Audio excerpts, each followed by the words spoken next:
அடிக்கிறீங்களா?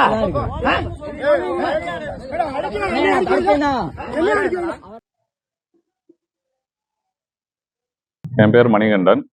நாங்க புதுக்கோட்டை மாவட்டம் கவிநாடு கீழவட்டம் அமையாப்பட்டியை சேர்ந்தவங்க. தன்னுடைய தாத்தா முத்து அவர் வந்துட்டு அதிமுகல 50 வருடங்களாக உறுப்பினராக இருக்கிறாரு. அவருக்கு வயது 82.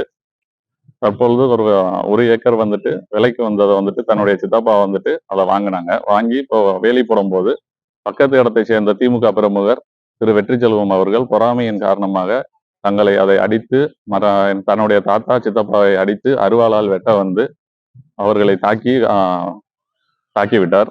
மேலும் அது மட்டும் இல்லாமல் தன்னுடைய தாத்தாவுக்கு சொந்தமான 25 சென்ட் நிலத்தையும் அவர் ஆக்கிரமித்து வேலி போட்டுக் கொண்டார். இதை வந்துட்டு நாங்கள் போலீசார்கிட்டையும் தெரிவித்தோம். தற்போது வரை எந்த ஒரு நடவடிக்கையும் எடுக்கவில்லை. கடந்த ஒரு வாரங்களாக நீதி ஆட்சி நடக்கிறதுன்னு சொல்றாங்க. ஆனா எந்த அளவுக்குன்னு நீங்களே பாருங்க. இப்போ நீதி ஆட்சி எந்த அளவுக்கு இப்ப நடந்துகிட்டு இருக்குன்னு பார்த்துட்டு தங்களுக்கு ஒரு நீதி வழங்கை கேட்டுக்கொள்கிறோம். திமுக பிரமுகர் வெற்றிச்செல்வம் அவர்கள் மாவட்ட ஓட்டுநர் அணி தலைவராக இருக்கிறார்.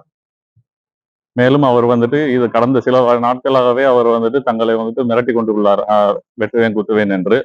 இன்று அன்றைக்கு ரோட்டிலே வந்துட்டு அதை காட்டிவிட்டார். அதுக்கு சாட்சியாக நாங்க சில வீடியோக்களையும் சமர்ப்பித்திருக்கிறோம் பிரஸுக்கு.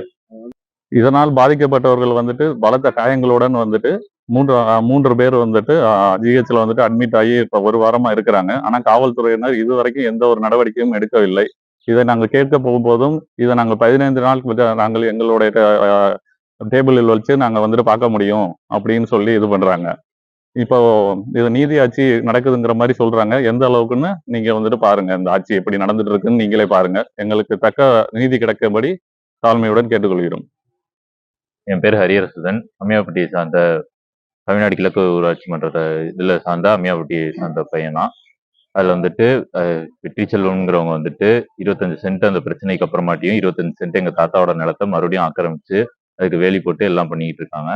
இதுக்கு தக்க நடவடிக்கை எடுக்குமாறு கேட்டு